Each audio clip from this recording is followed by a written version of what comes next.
Lord, we praise you, we honor you, God. Thank you, God, for this wonderful time na binigay mo sa amin para makarinig ulit ng iyong salita, O God, and gamitin mo nga po ako, Panginoon, as your mouthpiece, Panginoon, na may deliver ko ito, Panginoon, ayon sa iyong kalooban, Panginoon, ayon sa iyong kagustuhan, Panginoon. And Lord, open our hearts, O God, open our minds, Panginoon, para magrema po ito sa aming mga puso at mai-apply po namin sa aming buhay, Panginoon. And Lord, may the words of my mouth and the meditation of my heart be pleasing to you, O God, my Lord and my Redeemer. In Jesus' name I pray. Amen. Amen. Sige po, mga kaupo na po tayong lahat. Ayun, ang pag-uusapan po natin ay parang, parang sa Christmas na, di ba? Pre-Christmas message po ito. So, ang Pasko po, di ba, is sineselebrate natin yan yearly. Sabi po natin na yan ay kapanganakan ng ating Panginoong Jesus, di ba? Alam natin yung awit, di ba, kanina kumanta tayo ng Joy to the World sa Pilipinas. Grabe po yung, di ba, may mga nangangaroling pa.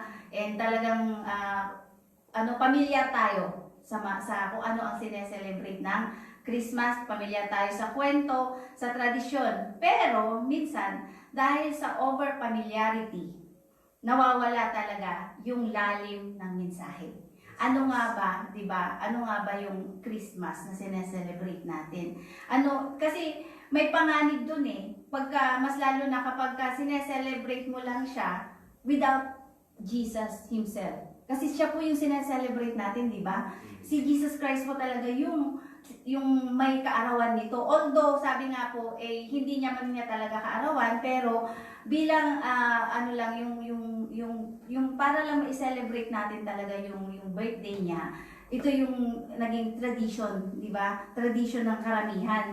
And tayo bilang Kristiyano naman, sineselebrate natin siya dahil alam natin na talagang ipinanganak siya, alam natin na talagang nandito siya, dahil sa kanya nagkaroon tayo ng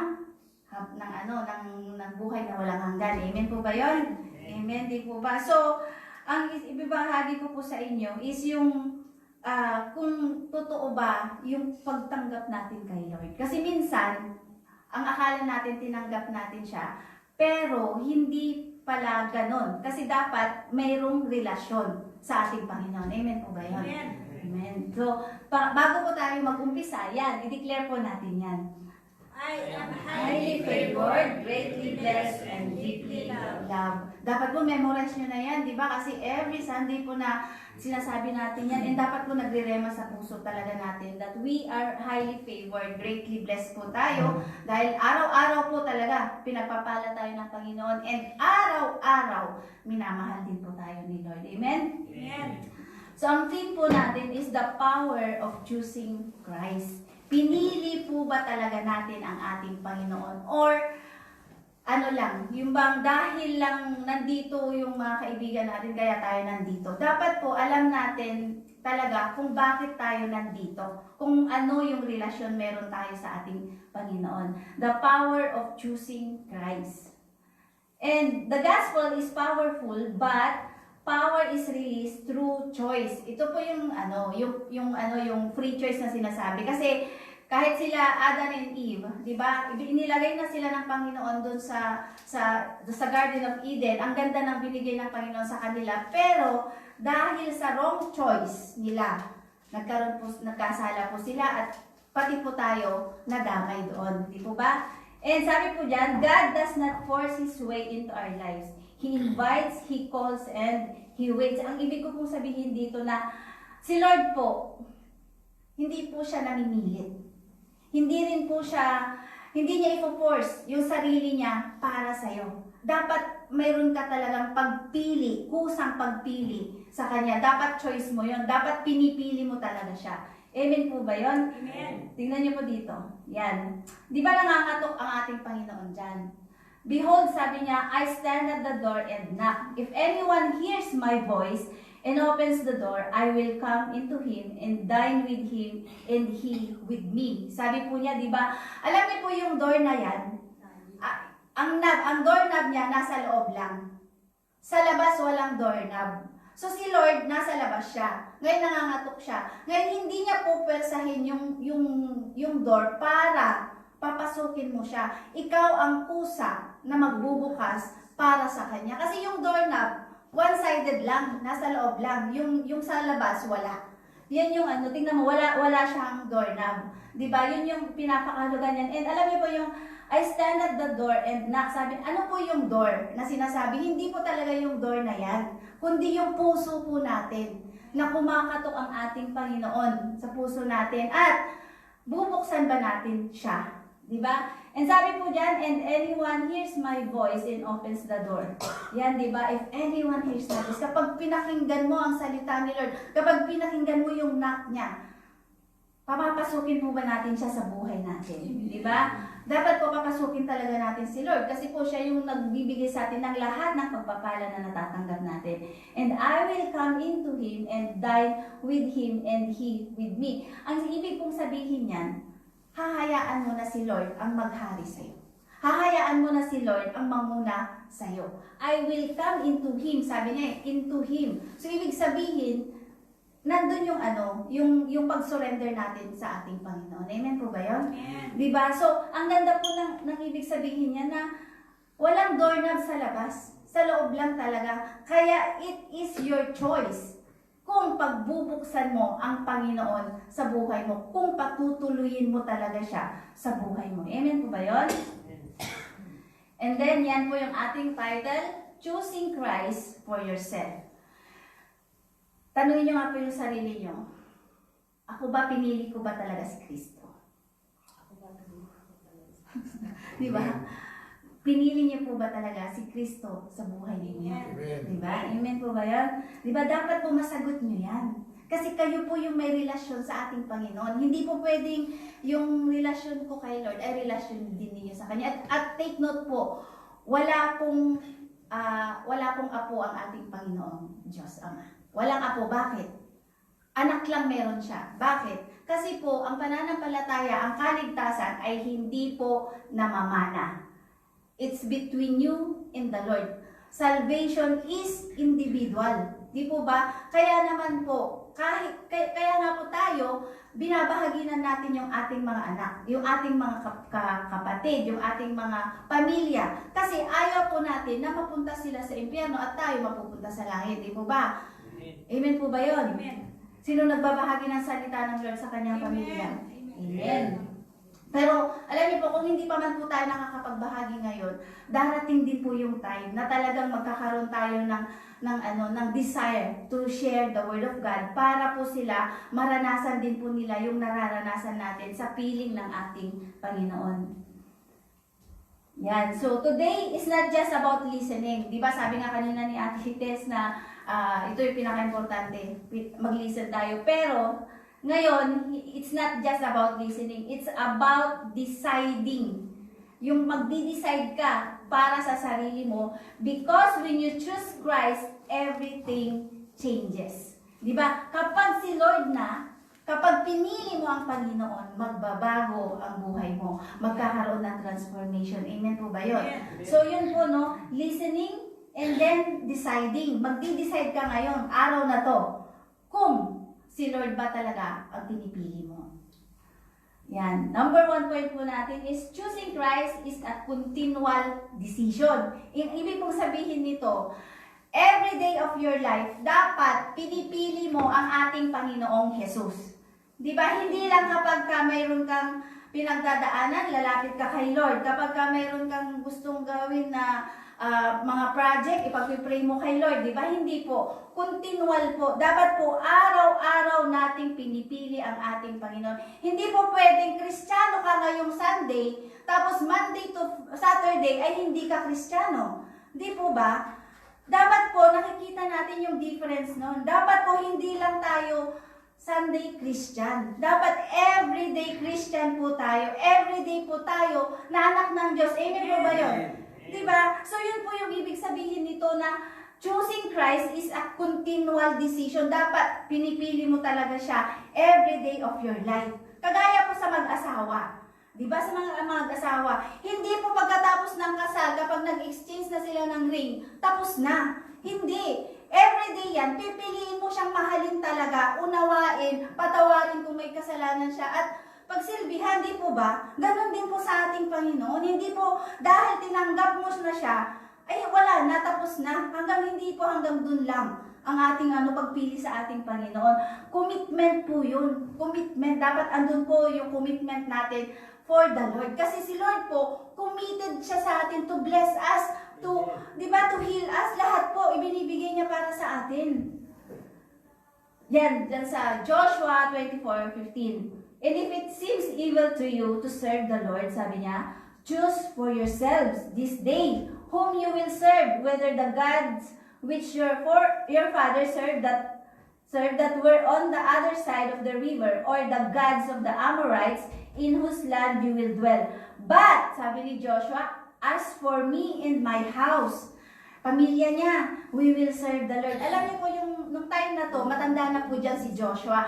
And nakapasok na po sila sa promised land. Nandun po sila sa promised land. And kinausap po niya, pinatawag niya po yung mga buong Israelita doon sa Shechem. Diba doon po ipinahayag ang unang pinahayag ng ating Panginoon yung promised land kay Abraham. Ngayon, sabi niya, kasi nakikita ni Joshua na very complacent na lang sila. Dahil nga wala, kumbaga, hayahay na yung buhay nila kasi nandun na yung pagpapala, tinatamasan na nila yung in-offer ng Panginoon na promised land. Nandun na sila eh. Diba? Ngayon, dahil nandun ang mga Canaanites, nandun yung mga ibang lahi, at sila, sumasamba sila sa Diyos-Diyosan. Ngayon, ang sinasabi ni Joshua, kasi nakikita niya na may tendency na sumamba rin sila sa mga Diyos-Diyosan kasi nakapaligid lang sa kanila yung mga yun.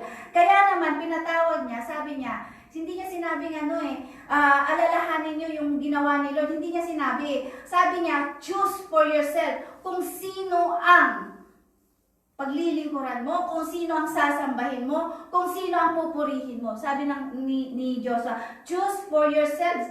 Ang ibig pong sabihin niyan, individual na pagpili kung sino ang pipiliin natin, di ba? Kaya nga po, kapag po hayahay ang buhay natin, kapag po andyan lagi yung mga blessings, doon po tayo minsan nakakalimot kay Lord.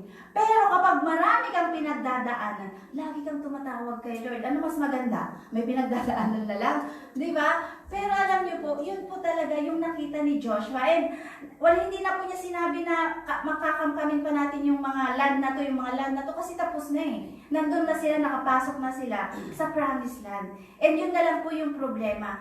Dahil masyado na po silang na-compromise. Kumbaga, hayahay na yung buhay nila, wala nang mga war, wala nang mga yung kakalabanin pa nila. And alam niyo po, napakabuti ni Lord kasi siya po mismo nag-initiate siya. Sabi niya, choose for yourself. Sino ang inyong pipiliin? So tayo, sino ang pipiliin mo? Si Lord. Yan, amen. Yan. At this point, Israel was already in the promised land. The battles were mostly over. Life was stable, yet Joshua still said, choose. So, kayo po ang makakaalam yan kung sino ang pipiliin nyo sa inyong buhay. Amen? Amen. Yan. Sa Luke 9:23, ito rin po, sabi dyan, then he said to them all, if anyone desires to come after me. Dito po, tignan niyo po talagang si Lord, hindi niya ipipilit na piliin mo siya. Kasi sabi niya, if anyone desires, kung sino ang naghahangad sa inyo, to come after me, na pumunta sa akin, andun ba yung pagpupimilit? Wala, no? Sinasabi niya, if anyone desires to come after me, let him deny himself. Dapat po, iniiwan na natin kung sino tayo dati. Amen po ba yun? Amen. Kasi bago tayong nilalang na kay Lord mga anak niya na po tayo. And sabi diyan, and take up his cross daily. Ibig sabihin, araw-araw na dapat ang pinipili mo ay ang Panginoon. Yung cross mo, dapat iniiwan mo na yan. Di ba? Kung ano man po yung mga sabi niya, take up his cross daily. Yung cross ni Kristo, dapat ang tinitake up natin. And daily. Araw-araw na pinipili dapat natin ang ating Panginoong Jesus. Amen po ba yun? Amen. And follow me, sabi ng ating Panginoon. Next, the power of choosing Christ is released when devotion becomes daily, not occasional. Hindi, ito yung occasional na sinasabi is yung kapag may pinagdadaanan ka, tawag kay Lord. Kapag haya-hayang buhay, wala ng Lord. Ganon. Diba? So, yun po yung ang devotion po naman na sinasabi dyan is yung commitment mo to the Lord. Yung pakikipag-usap mo kay Lord, yung pagtawag mo sa Kanya, araw-araw, binibigyan po ba natin siya ng time, di ba? Yun po kailangan po, kasi kahit sa pamilya, alam niyo po ba na hindi po magiging maayos ang relasyon ng mag-asawa o ng mga anak at kung wala pong communication. Di ba? Ganon din po sa ating Panginoon. Paano po natin malalaman yung kanyang mga promises kung hindi tayo magkakaroon ng time with the Lord? Kaya nga po, devotion becomes daily. Dapat po, andun yung commitment natin talaga to choose the Lord every day of our lives. Amen po ba yun? Diba? Desire niyo po ba na talagang mapiliin ang ating Panginoon? Diba? Yung mga hindi nag-i-amen, mag-amen kayo. Amen. Diba? So, pinapakita ni Jesus na ang pagsunod sa Diyos ay araw-araw na desisyon. Diba? Hindi lang po minsanan. Kailangan po araw-araw na sinusunod natin ang ating Panginoon. Kasi po, diba, ang biyaya niya, laging nandyan para sa atin. Diba, ang pagpapala niya, laging nandyan. Kaya nga po, choose Christ daily, every day of your life. Lagi-lagi na piliin po natin ang ating Panginoon. Sa application, choose Christ daily in your thoughts, decisions, and responses. Let your devotion be intentional, not occasional.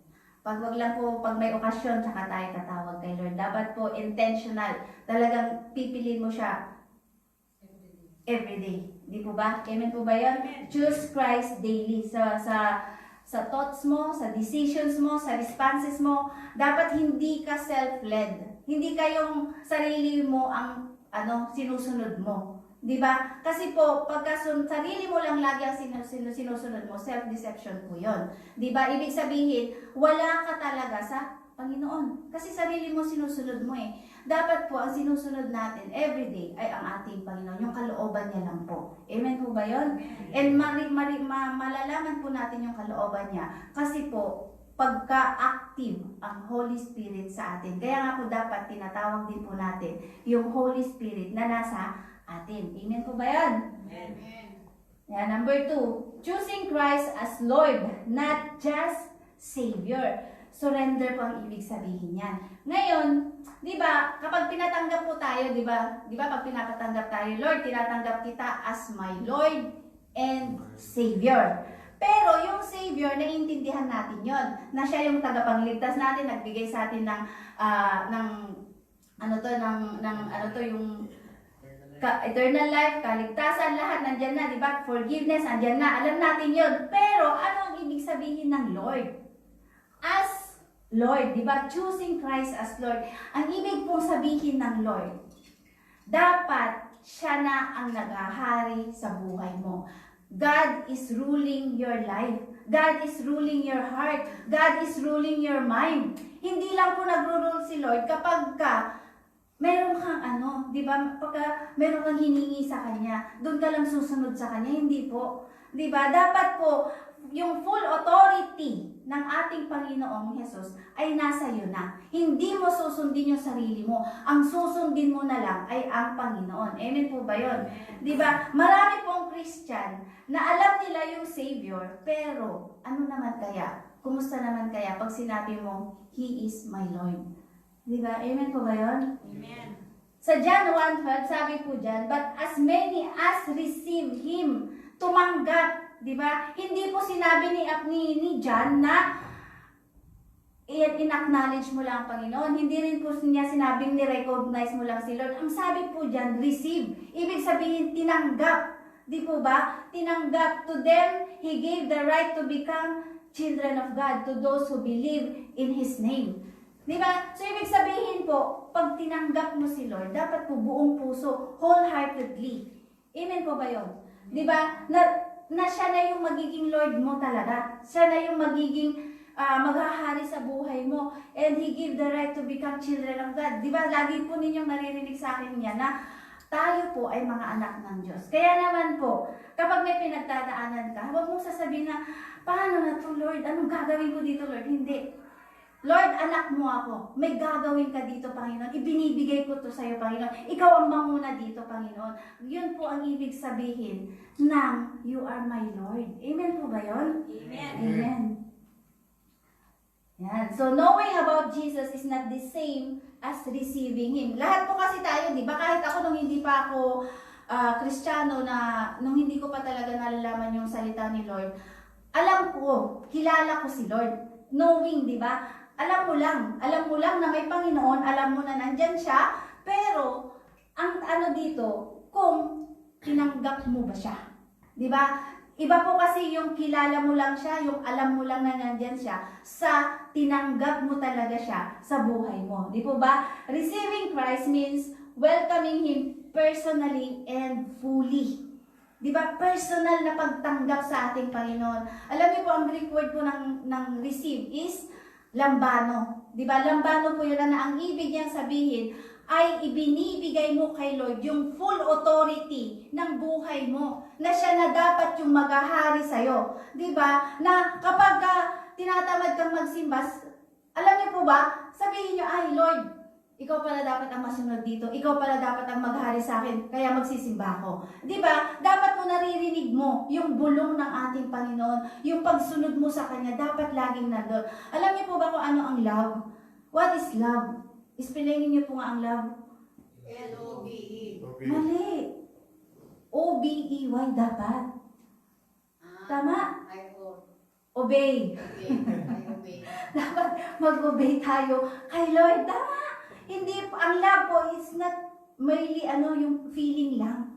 Dapat po nag-o-obey tayo. Yun po ang gusto ni Lord. Mahal mo ako, Panginoon, pero ba't hindi mo minamahal yung mga minamahal ko? Sabihin niya sa'yo, di ba? Kaya nga po, ano yung ginawa natin kay Kristo? Yun din po yung ginawa natin sa ating kapwa. Yan na. Sa Romans 10:9, sabi po dyan, that if you confess, yung confess po is, sa other translation po is declare, ihayag, sabi niya, that if you confess with your mouth Jesus as Lord, di ba sinabi mo na Jesus, you are my Lord, di ba? And believe in your heart that God raised Him from the dead, you will be saved. Di ba? Pansinin niyo po, Jesus as Lord. Ibig sabihin, hindi lang po natin siya Savior. Dapat Lord din po siya ng buhay natin, na siya ang naghahari sa buhay natin. Di ba? Salvation involves both belief and surrender. Sinurrender na po ba natin ang buong buhay natin kay Lord? Amen. Amen. O baka meron pa tayong mga hindi ma-surrender sa Kanya. Di ba, meron ba, Lord, dito hindi ko pa to kayang i-surrender, Panginoon eh. Ito lang muna yung surrender ko.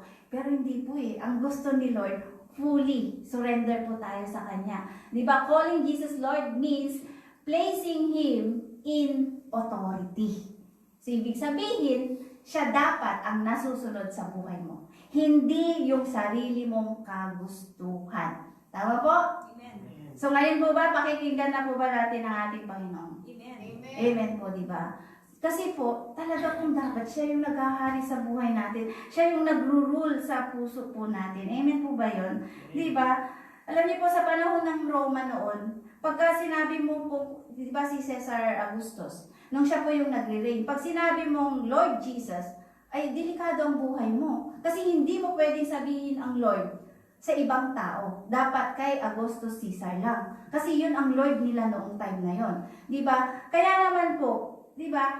Kaya napakahalaga po nung Lord na yan. Na akala natin, Lord lang na, sinabi lang natin, yes Lord, tinatanggap kita as my Lord and Savior, ganun. Pero hindi po. Napakalalim po ng meaning ng Lord. Dapat siya ang naghahari sa buhay mo. Siya ang sinusunod mo, hindi yung sarili mo kagustuhan. Amen po ba yun? Amen. Amen, di po ba? Hindi dumating dito si Jesus para lang iligtas ka. Di ba? Para lang mula sa mga kasalanan. Dumating siya para maghari sa buhay po natin. Amen? Di ba? So, hindi, posibleng ligtas po tayo, pero sa sarili, di ba? Sa sarili natin, tayo pa rin yung namumuno. Hindi po dapat ganon, di ba? Ang tunay na pagbabago ay nagsisimula kapag si Kristo ang Lord mo at Savior mo. Amen po ba yan? So gagawin po na po ba natin Lord ang ating Panginoon? Siya na po ba ang ating susundin sa lahat ng ating gagawin? Amen. Ayan, narinig po kayo ni Lord. So, yan. Next, the power of choosing Christ is experienced when He reigns, not merely resides. Ito po yung sinasabi na ang dami nating nilalagay na salita ni Lord sa puso natin, sa isip natin. Andun lagi yung salita ni Lord. Pero ang tanong, ina-apply mo ba siya? Di ba? Ipinapamuhay ba natin siya? Kasi kung siya ang Lord mo, pinapamuhay mo dapat ang salita ng Panginoon. Ipinapamuhay po natin dapat yung mga salita ni Lord sa buhay natin. Nakikita po dapat ito sa atin bilang mga anak ng Diyos. Amen po ba yun? Amen. Amen, di ba? Kaya nga, experience when He reigns, not merely resides. Kahit na ang dami po nating salita ni Lord sa puso at isipan natin, kung hindi po natin to i-apply sa buhay natin, wala kang silbi. Amen po ba yun? Kasi yung salita ni Lord, laging may silbi yan. Di ba? Pero ikaw ang maging walang silbi kapag hindi mo in-apply ang salita ng ating Panginoon. Amen ba yun? Amen. Application. Choose to surrender every area of your life. Lahat po ng area ng buhay natin. I-surrender natin kay Lord to Christ, Lordship without compromise. Di ba? Yung hindi yung ito lang, Lord, gusto kong i-surrender sa'yo. Ito, Lord, hindi ko pa kaya i-surrender sa'yo. Di ba? Lahat po. And may mga hindi po talaga tayo may surrender. But then, sabihin natin kay Lord, Lord, tulungan mo ako na ma-surrender ko to sa iyo, Panginoon. Tulungan mo ako, Panginoon, na ikaw ang maghari dito. Kasi alam niyo po, yung mga hindi natin ma-surrender kay Lord, hindi po nagpo-flow ang biyaya ng Panginoon dyan. Kasi hindi mo pinapapasok eh. Paano magpo-flow ang biyaya ni Lord? Paano siya kikilos kung hindi mo iso-surrender kay Lord? Diba? Kaya nga sabi kanina, diba, nagnanak ang ating Panginoon. Kaya it's your choice to open, diba? At it's your choice din kung sasabihin mo lahat ng sikreto mo kay Lord. Kasi, sa totoo lang, wala naman po talaga tayo may sisikreto kay Lord. Meron po ba? Wala, diba? Lahat po alam ng Panginoon. Kaya nga po, yung mga hindi mo ma-surrender, para mag-flow ang biyaya ni Lord dyan, give it to the Lord. Ibigay mo. Kasi siya lang din naman talaga ang makakatulong sa'yo, sa ating lahat. Amen po ba yun? Amen. Yan. Pangatlo, choosing Christ means making room for Him. Dapat po, siya ang Priority. yes, amen. Di ba? Dapat po si Lord ang priority natin. Choosing Christ means making room for Him. Dapat may room po siya. Sa ating mga puso po minsan, dahil punong-puno tayo ng hatred, punong-puno tayo ng mga kapighatian, balisa, mga worries natin, punong-puno siya, hindi na makapasok si Lord. Diba? Dapat po, tanggalin mo yung ibang bagahe dyan para makapasok ang ating Panginoon. Amen po ba yun? Kasi kapag po laging yan puno, kahit sa maleta, di ba? Kunwari halimbawa pumunta tayo doon, nag-retreat, ganyan. Siyempre yung maleta mo, kapag puno na yan, hindi mo na siya madadagdagan pa. Di ba? Kaya kailangan mong i-unload yung iba para mailagay mo yung iba na hindi importante, tanggalin mo, tapos ilagay mo. Ngayon, ganoon din po sa atin. Ayaw po ni Lord na tayo ay punong-puno ng mga worries, punong-puno mo ng mga problema, mga balisa tayo, di ba? Ang gusto ni Lord, siya yung kumilos para sa'yo. Kaya nga sabi, consider it pure joy. Diba? Paano mo makukonsider na pure joy yun? Kung kinikimkim mo siya, kung binibaby mo siya, kung minemeditate mo siya. Diba? Kaya po sinabing consider it pure joy dahil alam mo na si Lord ang kikilos sa sitwasyon mo. Amen po ba yun? Alam mo na si Lord, may solusyon siya sa pinagdadaanan mo. Diba? Amen po ba yun? Amen. Sa iba priority na po ba natin si Lord? Amen. Yan, sa Luke 2:7, sabi po dyan, and she brought forth her firstborn son and wrapped him in swaddling clothes and laid him in a manger because there was no room for them in the inn. Ito po yung yung naipanganak na ang ating Panginoong Jesus. Di ba? Kung babasahin po natin sa mga previous verses, Nagkaroon po ng census dyan. Si Caesar, nag-utos siya na magkaroon ng census. Kaya naman po, pumunta sila sa Bethlehem. Ngayon doon sa Bethlehem, yung inn, di ba, puno na. Pero yung inn po, hindi po siya hotel. Nakagaya ng iniisip natin, kundi bahay po siya. Bahay na pinaparentahan. Ngayon, puno na di ba? So, ibig sabihin, there was no room for the Lord. Di ba? Wala nang room. Hindi dahil galit sila kay Lord, hindi dahil sa ano ba yun, yung alam nila na si Lord yun, kaya hindi nila pinapasok, hindi ganon. Kundi dahil puno na yung room, puno na yung inn, kaya hindi na pwede doon si Jesus Christ. Kaya naman, ang available na lang ay yung pulungan ng mga hayop, di ba? So, kaya po napapunta doon ang ating Panginoong Jesus. Kaya po doon siya ipinanganak doon sa sabsaban. Pero, mayroon din pong meaning yung sabsaban na yan. And next time na po natin yung pag-usapan. Di ba? So, Jesus was not rejected. Hindi siya rejected. Because He was unwanted. Kundi, but because there was no space. Di ba? Wala nang space. Ganon din po sa heart natin. Kapag walang space na para kay Lord, hindi po siya pwedeng maghari sa buhay mo. Di ba? Kaya nga po kailangan natin siyang papasukin. Di ba? Kaya kapag kumatok po siya, pagbubuksan niyo po ba ang ating Panginoon? Amen, di ba? Because there was no space. Alam niyo po, dahil po minsan sa busyness natin, di ba, minsan akala natin, dahil lagi tayong nandito sa church, lagi nagdalanon tayo, pero wala na pala yung relationship kay Lord. Parang pumupunta ka na lang dito, compromise na kasi ako yung nai-assign, kasi ako yung ganito. Pero hindi po. Dapat po, nandun yung kauhawan mo sa Panginoon. Dapat nandun na na pumupunta ka dito because you know that the Lord love you, because you know na nagsaserve ka sa Kanya, because siya yung nagpapala sa'yo. Amen po ba yun? Di ba? Hindi po natin ginagawa yung pagsaserve kay Lord para papurihan tayo. Ginagawa natin mag-serve kay Lord because we want na si Lord ang mapapurihan sa buhay natin. Amen po ba yun? Amen. Yan. Sa Matthew 6:33, di ba? Lagi po natin sinasabi yan. But seek first the kingdom of God and His righteousness, and all these things shall be added to you. Sabi niya, di ba? So, ibig sabihin, anong sabi ng Panginoon na gagawin muna natin? Unahin, di ba? Unahin ang Panginoon. Ano po yung kanina?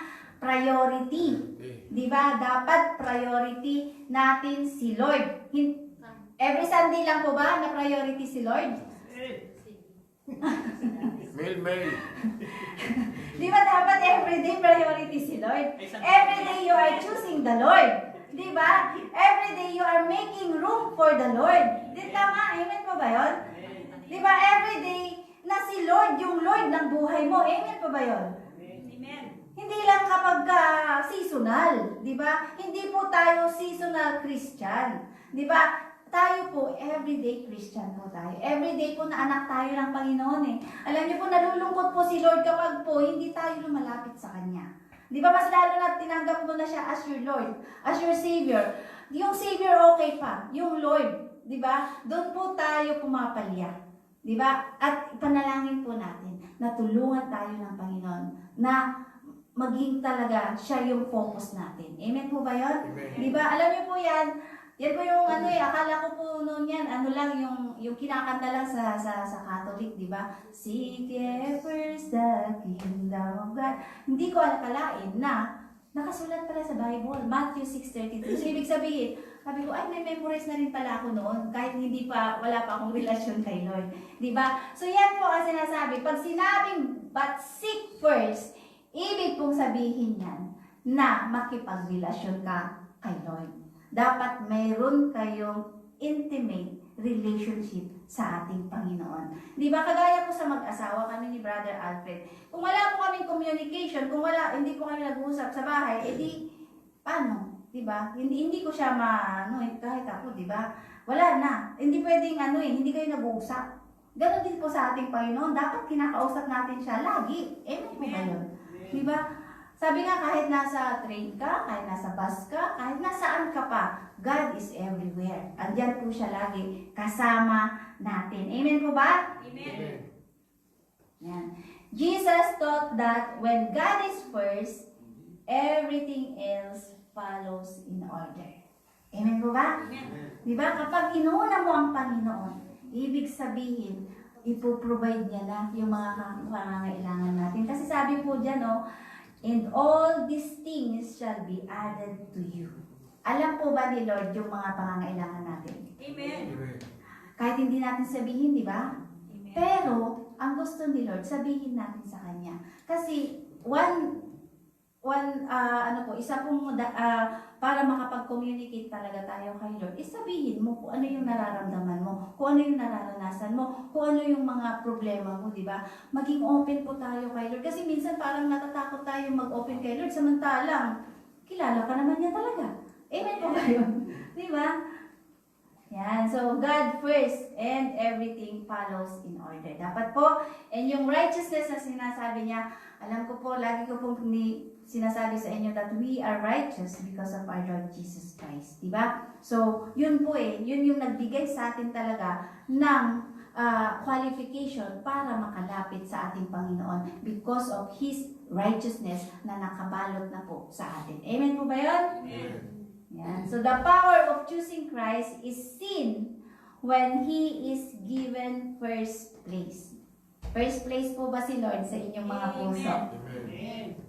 Not leftover space. Hindi po yung leftover ang binibigay natin kay Lord. Di ba, Lord? Sige, magdadasal ako, Lord, pag may time ako. Di ba? Paano pag sinabi sa'yo ni Lord na, sige Lord, sige anak, pagpapalain ka na lang kita kapag may time ka na sa akin. Anong nangyari sa atin? Di ba? Hindi ka na ng ating Panginoon, di ba? Ang mga anak niya, lagi niyang inuuna. Tayo bang mga anak, inuuna ba natin siya bilang ama natin? Di ba? Kaya nga, dapat po, first place ang ating Panginoon sa lahat ng ginagawa po natin. Diba? Kaya mo trust in the Lord with all your heart. Ibigay mo lahat sa Kanya. Give it to the Lord, everything. At hayaan mo siya yung manguna. Diba? Hindi po tayo self-led.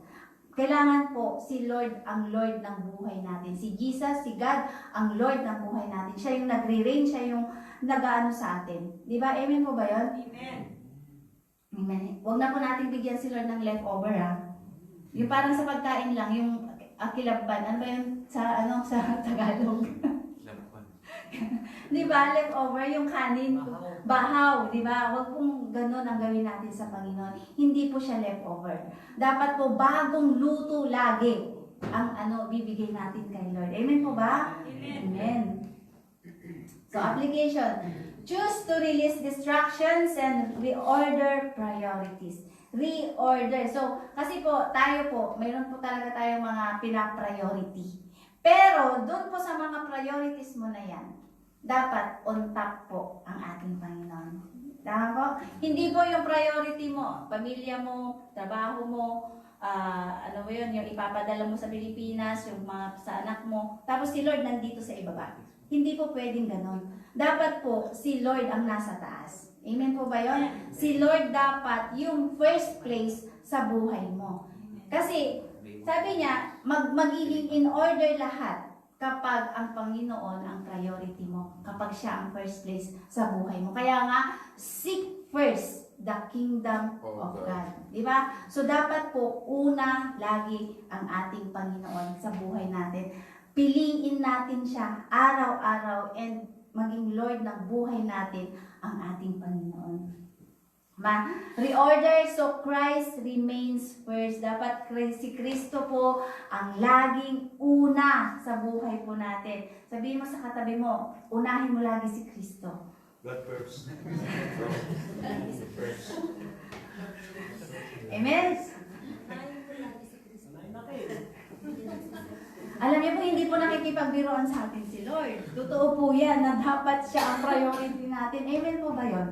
Amen, di po ba? Hindi po tayo, sabi ko nga, hindi tayo seasonal Christian. Dapat po, every day of our life, nakikita ang Panginoon sa atin. Sa conclusion po natin, the gospel carries power, but the power flows through choice. Kung ano ang pinipili mo every day of your life. Di ba? Jesus has already come. Na, pumunta na po dito sa ating Panginoon eh.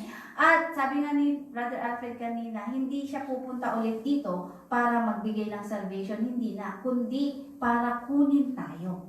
Na tayo na gumagawa ng kalooban ng ating Panginoon. Amen po ba yun? Di ba? So, yun po yung ano. And grace has already been given. At tayo po ngayon, nabubuhay tayo because of the grace of God. Amen po ba yun? Hindi natin deserve.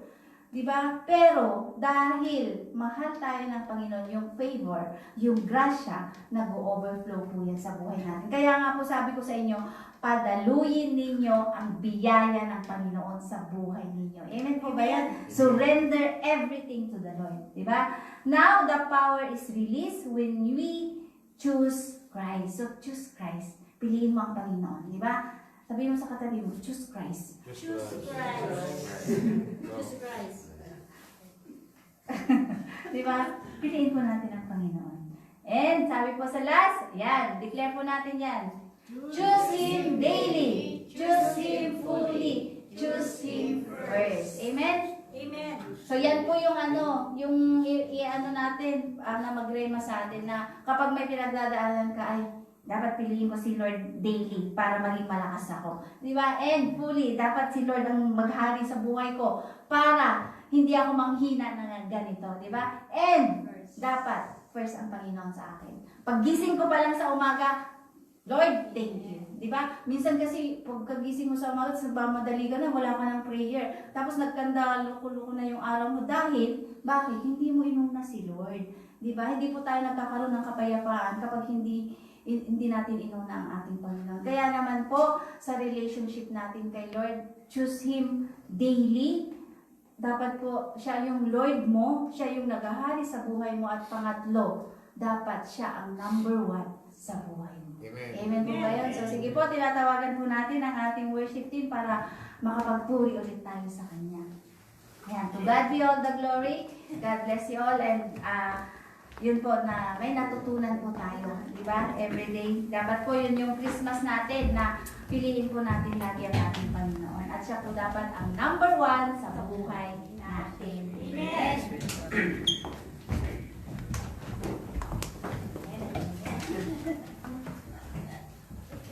Na-bless po ba ang lahat? Amen. Napakaganda po ng mensahe na ipinahayag ngayon na ating pastora.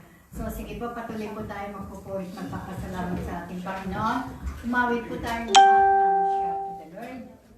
Shout! Bigay po natin sa Panginoon yung pinakamalakas na boses natin ngayon para siya ay awitan, papurihan at pasalamatan. Ayan, my Jesus, my Savior!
compares, oh God, to the promise, Panginoon, to the love, Panginoon, na binibigay mo sa amin araw-araw, oh God. And Lord, maraming salamat na po, oh God, sa presensya mo sa bawat isa, oh God. And Lord, na nagrema, Panginoon, yung salita mo na narinig namin, oh God, na Lord, we are recommitting, Panginoon, yung commitment namin sa iyo, Panginoon, Lord God, na Lord, ikaw yung maghari sa buhay namin. We choose you daily, oh God. Ikaw ang pipiliin namin araw-araw ng buhay namin, oh God. Ikaw ang magiging Lord ng buhay namin, Panginoon. And Lord, Panginoon, Lord God, na bibigyan ka namin ng room lagi sa aming buhay, oh God. Na ikaw lagi yung maging number one, oh God. Na ikaw yung maging first place, oh God, sa buhay namin, Panginoon.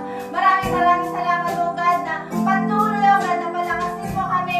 Patuloy, oh God, na bigyan mo kami ng wisdom, Panginoon, para mas lalo pa namin, oh God, na maintindihan ang iyong mga salita, oh God, na mas lalo pa, Lord God, na ma-deepen yung relationship namin sa iyo, Panginoon. Na Lord, hindi kami seasonal Christian, Panginoon, bagkos, Lord God, anak mo kami, Panginoon, at Lord, yun lagi, Panginoon, yung magre-rema sa amin, oh God, upang mas lalo, Panginoon, na mag-dwell kami sa iyong presensya, Panginoon. Thank you, Lord God, and Lord, I declare, oh God, blessing upon blessing sa lahat ng nandito, Panginoon, at sa mga lahat ng nanood, oh God. I declare healing upon healing, oh God. I declare protection, oh God, sa lahat, oh God, and Lord, I declare overflowing blessing, Panginoon. I declare success, oh God, and Lord, I declare increase in our salaries, Panginoon. Maraming salamat, oh God, and Lord, Lord God, ikaw ang maghari sa buhay namin, Panginoon. And Lord, ipaalala mo sa amin, Panginoon, ang salita mo, oh God, that Lord, ikaw lamang ang pipiliin namin, oh God. Ikaw lamang magiging number one sa buhay namin, Panginoon. Maraming salamat, oh God, and Lord, patuloy nga, Panginoon, na ikaw yung manguna sa amin. At sa aming pag-iiwalay, Panginoon, maraming salamat, oh God, dahil kasama ka namin every day of our life, oh God. And Lord, surely, oh God, your goodness and love will follow us, oh God, all the days of our life, and we will dwell in the house of the Lord forever. Thank you, Lord. In Jesus' name we pray. Amen.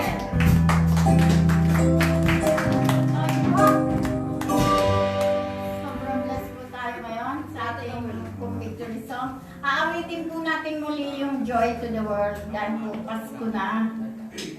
Nabibilang na po ang araw na pinakahihintay. So, awitin po natin yung Joy to the World. Lahat po tayo umawit sa ating victory song.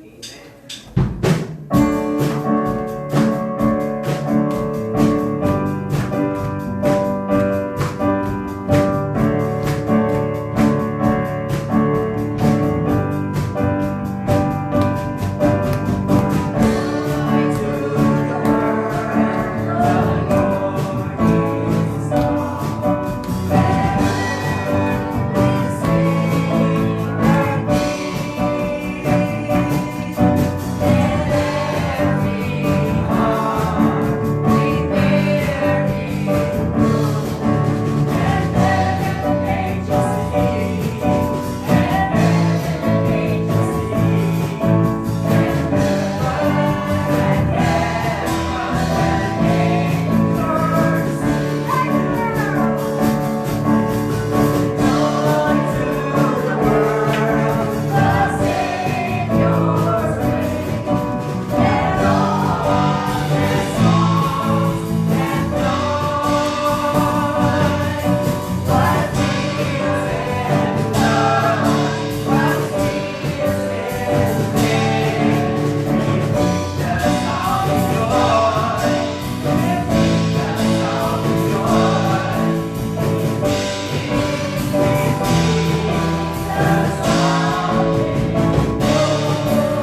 daw po. Hindi Smile. po natin kalilimutan daw. Smile.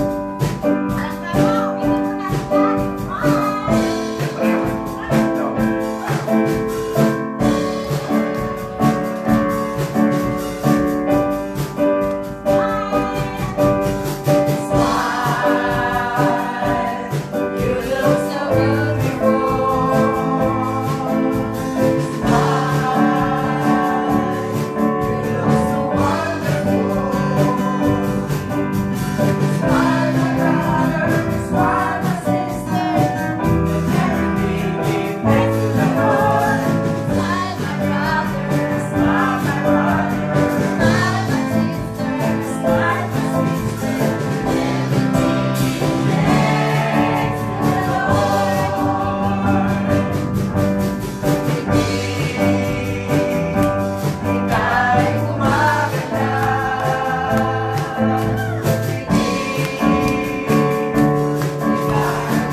Talagang Amen. Umawit sa Panginoon.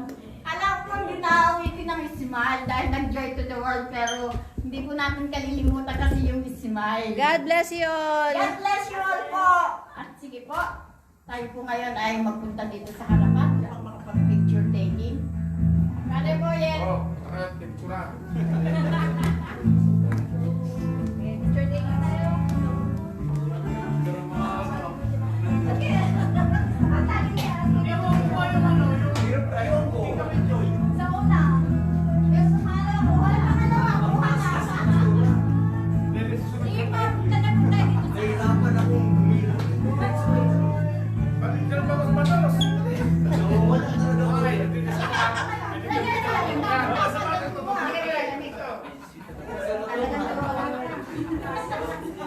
umabot pa ako sa pictura. may kanin ba? Siyempre naman. Wala lang ulam. Wala ulam. Maraming kanin na lang ulam. Ano kayo kumain ng wala? Ba't ako nakala naman po? Wala po ito pala. Wala. Alin? Sige po. Oh, sige. Yan.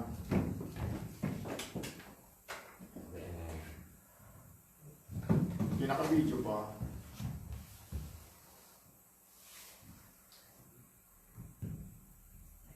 One. Siyempre, may picture na. Two. Three. Yung magagandang masuot sa sapatos sa upahan. Kita-kita. Kita-kita niya. Kita ko lahat para sa sapatos siya. One. Two. Tama pa naman si Daw. Naliwanag yung sapatos sa camera. Okay. Sapatos talaga. Talaga minum na ko dyan. Oo, yung bagay kasi sa Silvia. Ito na. Yan. Bakit Smile. di ba po yung sapatos? Ikaw ba kayo? Kita-kita yung sapatos si brother Rico. Isa pa. Nasa Rico. For Jesus. Jesus lang. Choose Jesus. Parang may blood dyan. Isa pa. God first. Okay. Amen. God first. Alam ko talagang walang ulam eh. May sinain. Hindi ako maabot ako. Ito yung taxi nga. Dito no. Kumit na. Talagang kumit na ako.